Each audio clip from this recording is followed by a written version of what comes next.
بسم اللہ الرحمن الرحیم۔ ایک بادشاہ کے دربار میں ایک اجنبی نوکری کی طلب کے لیے حاضر ہوا۔ قابلیت پوچھی گئی تو اس نے کہا، میں سیاسی ہوں۔ عربی میں سیاسی افہام و تفہیم سے مسئلہ حل کرنے والے کو کہتے ہیں۔ بادشاہ کے پاس سیاست دانوں کی بھرمار تھی۔ اس نے اسے استبل کا انچارج بنا دیا۔ پہلا انچارج فوت ہو چکا تھا۔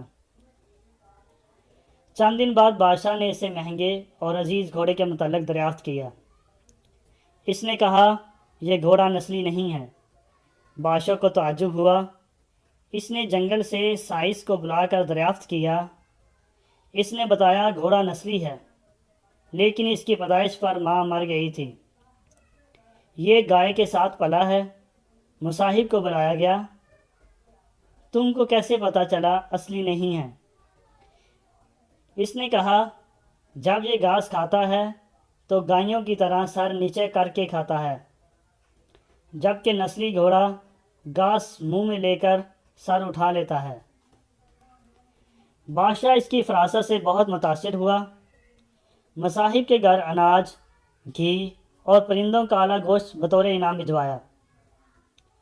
اسے ملکہ کے محل میں تعینات کر دیا۔ چند دنوں بعد بادشاہ نے اس سے ملکہ کے بارے میں رائے مانگی۔ اس نے کہا، طور و اتوار تو ٹھیک ہیں، لیکن شہزادی اصلی نہیں ہے۔ بادشاہ کے پیروں تلے سے زمین نکل گئی۔ جب حواس بحال ہوئے تو اپنی ساس کو بلایا۔ معاملہ اس کے گوش گزار کیا۔ ساس نے کہا، حقیقت یہ ہے، تمہارے باپ نے میرے خاوند سے ہماری بیٹی کی پیدائش پر ہی رشتہ مانگ لیا تھا، لیکن ہماری بیٹی 6 ماہ ہی میں فوت ہو گئی تھی۔ چنانچہ ہم نے کسی کو بچی کو اپنی بیٹی بنا لیا۔ بادشاہ نے مصاحب سے دریافت کیا، تمہیں کیسے علم ہوا؟ اس نے کہا، اس کا خادموں کے ساتھ سلوک جاہلوں سے بدتر ہے۔ بادشاہ کی فراست سے خاصا متاثر ہوا۔ بہت سا اناج اور بھیڑ بکریاں بطور انعام دیں۔ اب اسے اپنے دربار میں رکھ لیا۔ کچھ وقت گزرا تو پھر بلایا اور اپنے بارے میں دریافت کیا۔ مصاحب نے کہا، جان کی امان پاؤں تو عرض کروں۔ بادشاہ نے وعدہ کیا۔ اس نے کہا، نہ تو تم بادشاہ زادے ہو، نہ تمہارا چلن بادشاہوں والا ہے۔ بادشاہ کو تاؤ آیا، مگر جان کی امان دے چکا تھا۔ سیدھا والدہ کے محل میں پہنچا۔ والدہ نے کہا، یہ سچ ہے کہ تم ایک چرواہے کے بیٹے ہو۔ ہماری اولاد نہیں تھی تو تمہیں لے کر پالا۔ بادشاہ نے مصاحب کو بلایا اور پوچھا کہ تمہیں کیسے علم ہوا؟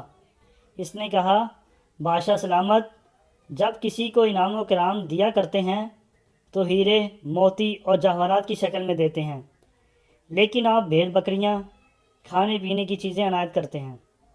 یہ انداز بادشاہ زادے کا نہیں ہوتا، کسی چرواہے کے بیٹے کا ہی ہو سکتا ہے۔ عادتیں نسلوں کا پتہ دیتی ہیں۔ عادات، اخلاق اور طرز عمل خون اور نسل دونوں کی پہچان کرا دیتے ہیں۔